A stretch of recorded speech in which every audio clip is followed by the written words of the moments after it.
You really think you belong here? My dad laughed, swirling his wine.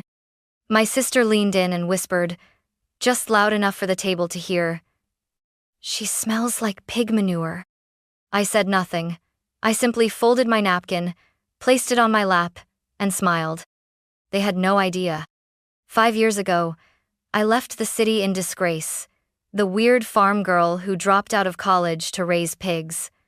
My name was erased from family holidays, scrubbed from Christmas cards. But tonight, they'd waited over a month for this reservation. They had no clue that the rustic fine dining experience they were bragging about on Instagram was mine. Then the restaurant manager approached, his voice calm but clear.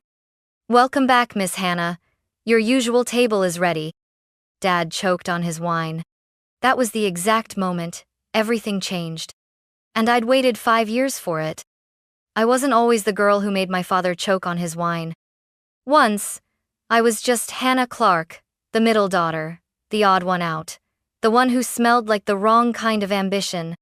Growing up in suburban Connecticut meant pressed uniforms, tennis camp, and dinner conversations about SAT scores and Ivy League pipelines. My older sister Lillian was everything my parents hoped for: straight, a student, Yale, bound, fluent in French by sophomore year. My younger brother was still being groomed for finance. And me? I liked pigs. Not as a joke, not in a kids love animals kind of way. I was obsessed. By 12, I knew more about rotational grazing and ethical breeding than most adults. While my siblings joined debate clubs, I volunteered at a small local farm. I spent my weekends mucking stalls, bottle-feeding runt piglets, and learning to tell the difference between acorns and barley in feed blends. My mother once said I smelled uncivilized. At 14, I announced I wanted to raise heritage breed pigs and build a business from it. Something clean, sustainable, honest. My dad didn't even look up from his Wall Street Journal. He just said, "That's not a real future. That's dirt in disguise." Lillian laughed. "What are you going to call it? Pig Princess Inc.?" I went quiet. But inside, I was already planning. I went to college like they asked. A semester and a half later, I dropped out. The day I told them, my father slammed his fist on the dining table. "You're throwing away a legacy for manure?" And my mother, always the colder one, stood up mid-sentence and left the room. From that moment on, I was erased. No more invitations. No birthday calls. Not even a text when my grandmother passed. But I wasn't surprised. In the Clark family, love had always been conditional, and I had broken the conditions. I took what little savings I had and leased 5 acres in rural Vermont. It wasn't glamorous. I lived in a trailer. My boots were second-hand. The pigs were my only family. But for the first time in my life, I felt like I was doing something real.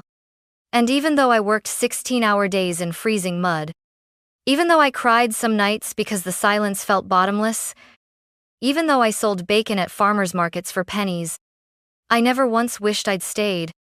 Because deep down, I believed something they never did.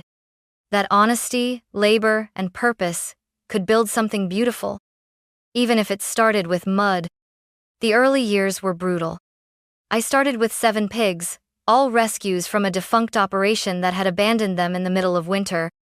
I built shelter from salvaged wood and slept in the trailer beside them with a space heater that barely worked.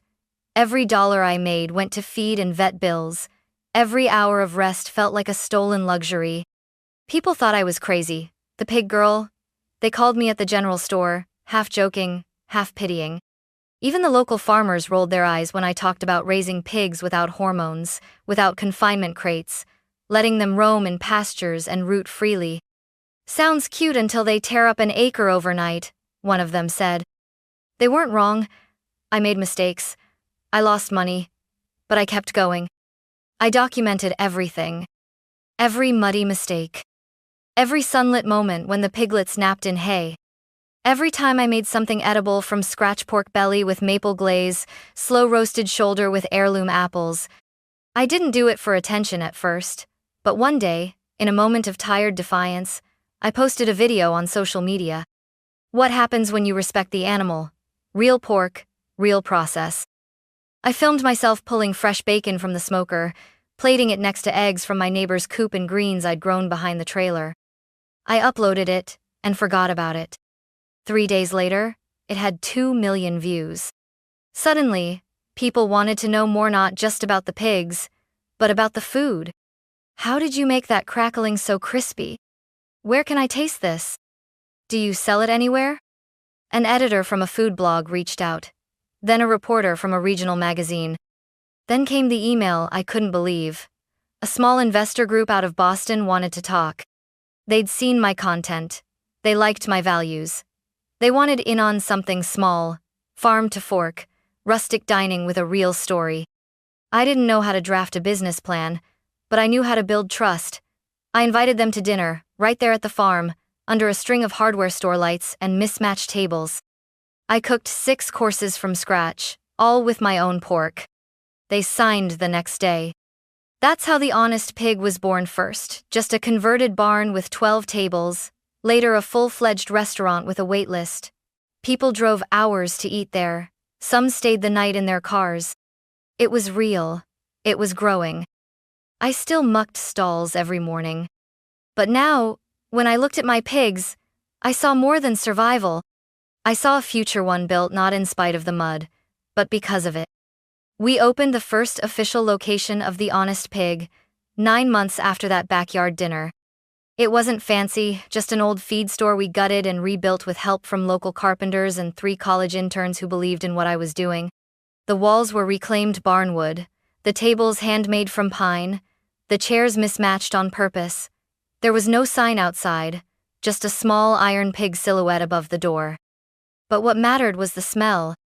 Every evening, as the hickory smoke rolled from the open kitchen and the scent of slow-braised pork shoulder drifted out onto the gravel parking lot, people came. They brought lawn chairs when we ran out of seating. They waited 2, sometimes 3 hours, and they told their friends.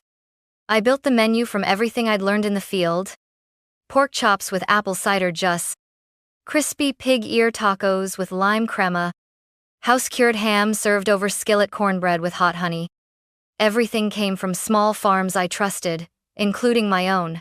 No shortcuts, no frozen meat, no food that hadn't been touched by real hands. It wasn't just food. It was a statement. Food writers started showing up. One from Bon Appetit called it the most honest plate in New England. The New York Times sent someone a month later. They called me the Pig Lady of America. I laughed at first, but it stuck. Soon, I was getting offers to expand.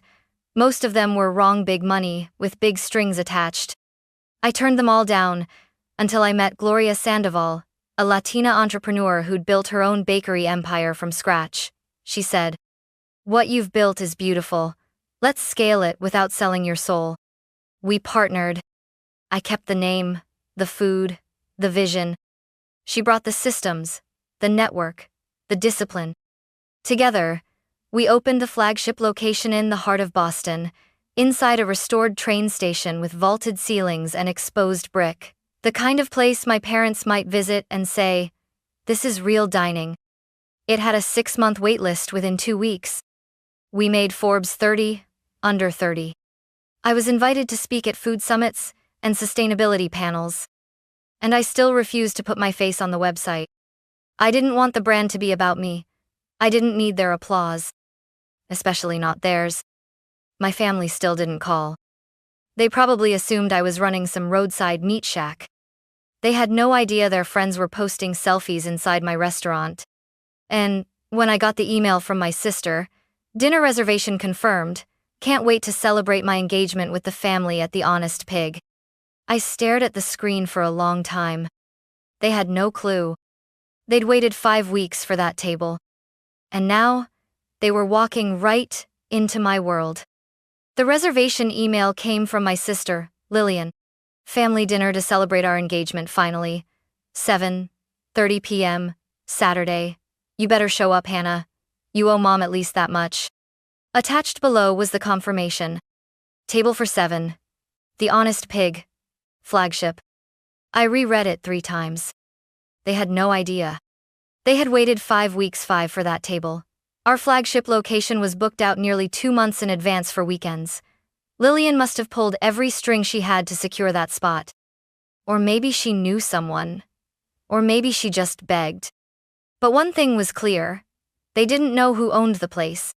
My name was nowhere public. I'd insisted on that from day one. No press releases with my photo, no features that mentioned my hometown or my family. I had built the honest pig to speak for itself.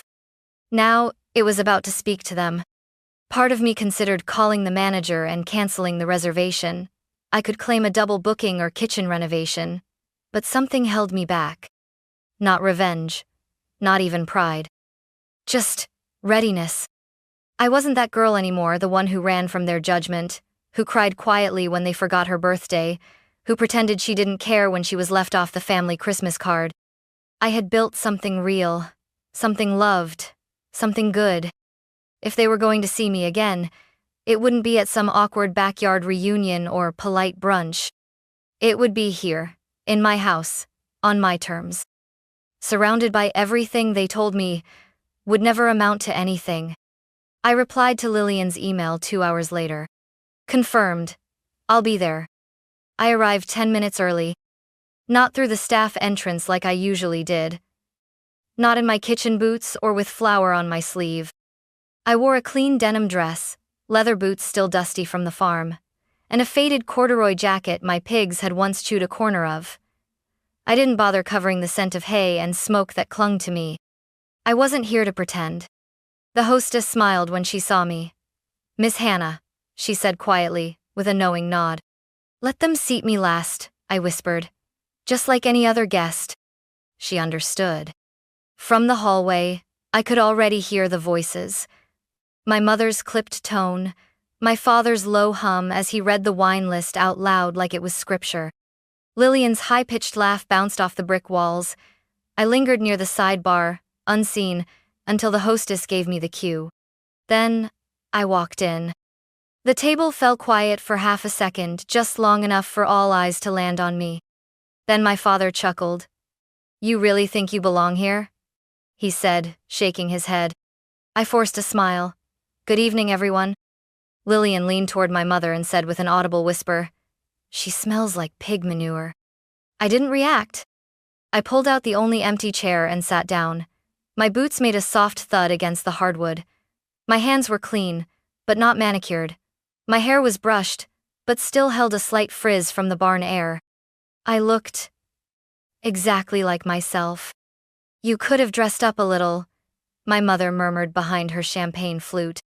"This is my version of formal," I said, pouring myself water. "I hope you can at least afford dinner," my father added with a grin. "This place isn't cheap." I nodded politely. No one asked how I'd been. No one said, "Nice to see you." To them, I was still the girl who threw her future into a pigsty. And yet, they had waited 5 weeks to sit at this table. 5 weeks to dine in a place I had built. They just didn't know it yet. Not yet. The appetizers had just been cleared when it happened. We'd gotten through a shared plate of pork rillette, own recipe, and maple-glazed bacon flatbread. They had no idea they were critiquing my creations. My mother pushed aside the pickled onions. Lillian scraped off the crackling. My father asked if the bacon was too thick for modern plating. I let them. Then, Marcus appeared. He was our general manager, polished, calm, and sharp as a carving knife. He approached our table with his signature grace, holding a leather folder in one hand. "Excuse me," he said, voice warm but composed. "Is there a Miss Hannah Clark at this table?" My father frowned. "Why?" he asked, immediately defensive. "Is there a problem?" Marcus turned to me, ignoring the question. Then he smiled. "Welcome back, Miss Hannah. Your usual table is ready in the side dining room. Would you like me to bring over the investor's wine list now or after your walkthrough?" Silence. Lillian blinked first. My mother's hand froze midair. My father choked on his wine. Literally. He coughed twice, then dabbed at his lips with his napkin, eyes wide. I'm sorry, what?" he asked. Marcus turned to the rest of them, still professional. Miss Clark prefers to dine privately when she visits the flagship. The back room was held for her. Shall I move this party there? No, I said gently, setting down my water. This table is perfect. My family stared at me like I'd grown tusks. You work here? Lillian asked, squinting. Are you managing or something? I smiled. Not quite. You know the staff? My mother asked, her voice cracking with confusion. I trained most of them. My father leaned forward. Are you saying you're what, assistant manager? Sous chef? I folded my hands. No, Dad. I'm saying I own this restaurant. The Honest Pig is mine. I founded it. I run it. I designed the menu you're eating. Every course, every ingredient. It all came from me. No one breathed. I thought this was some new trendy farm-to-table thing, Lillian muttered. You can't be serious. She's joking, my father said, almost hopeful. Marcus cleared his throat politely. Actually, sir, Miss Clark is not only the owner, but the executive chef and founder of our entire restaurant group. This flagship is the heart of our brand. The brand? My mother repeated. I turned to her. We have 7 locations now. Boston, Portland, Chicago, Denver. I opened them using pork raised from my farm, the one you called a patch of mud and dreams. The words landed like knives. You lied, Lillian whispered. You made us think you were struggling. No, I said softly. You assumed I was. But why? My mother asked, blinking fast. Why wouldn't you tell us? I looked around the table, at the people who had once decided I was only worth loving if I played by their rules. Because I wanted to see who you were when you thought I had nothing, I said, and now I know.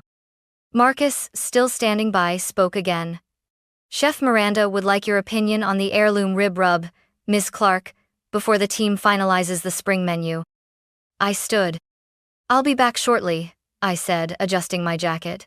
Enjoy the entree. It's a braised pork shoulder meat signature.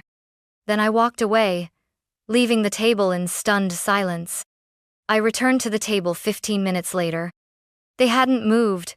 No one had touched the entree, steel steaming, still perfectly plated. The air around them hung heavy with something I hadn't felt from them in years. Uncertainty. Lillian looked up first. So, it's all true? I nodded. My father sat rigid, as if trying to reframe everything in real time.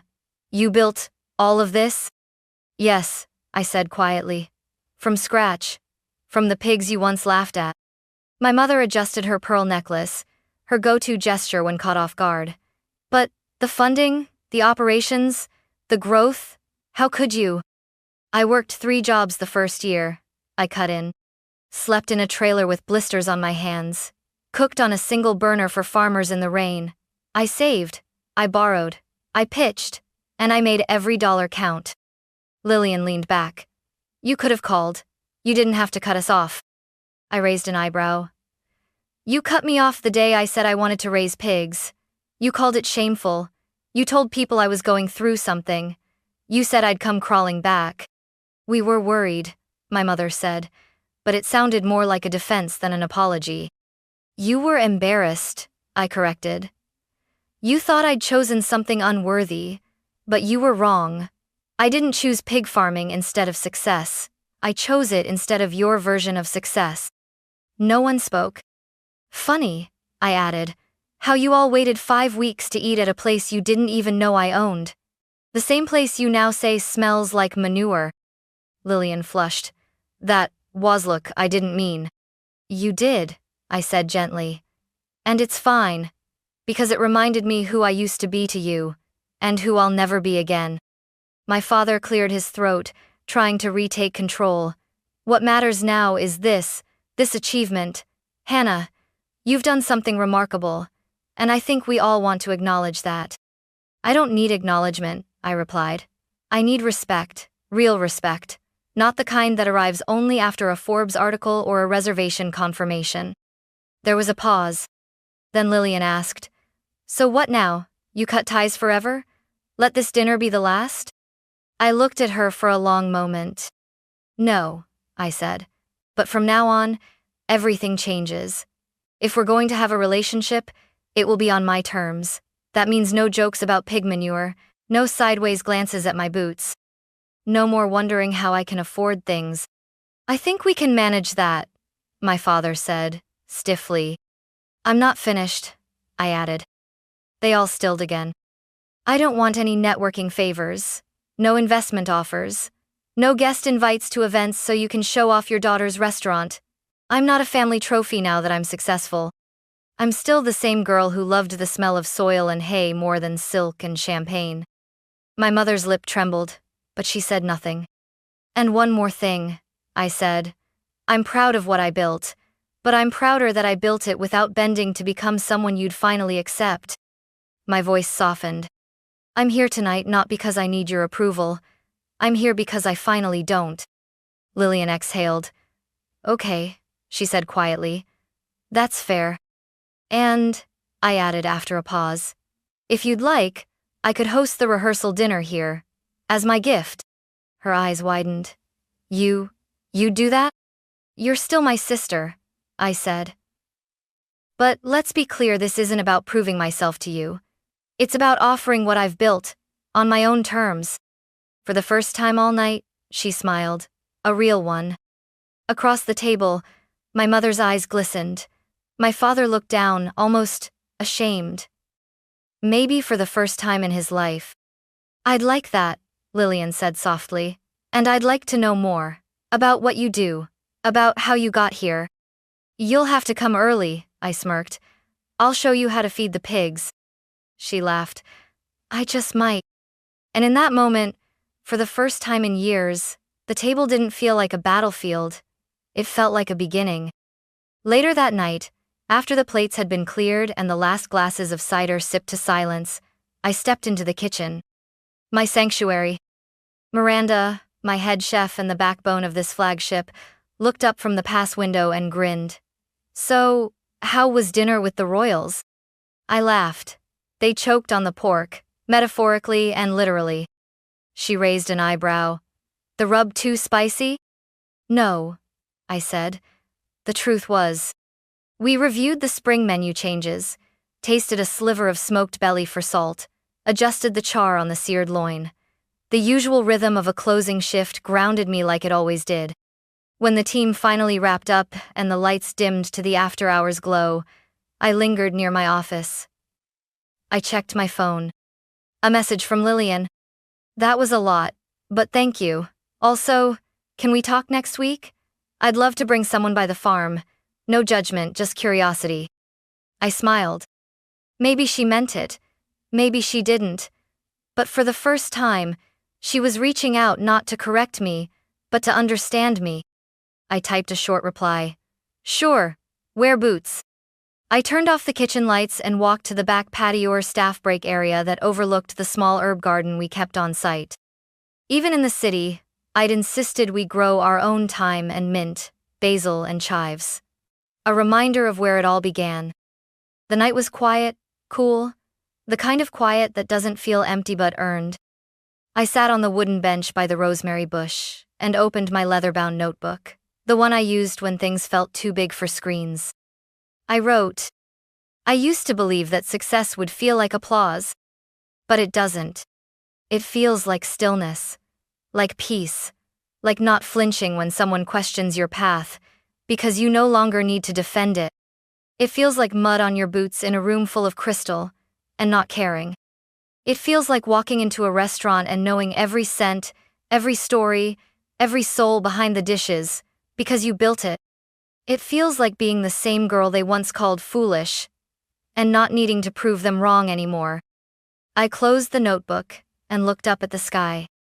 The stars were dimmer here than on the farm, but they were still there, constant, like truth, like roots.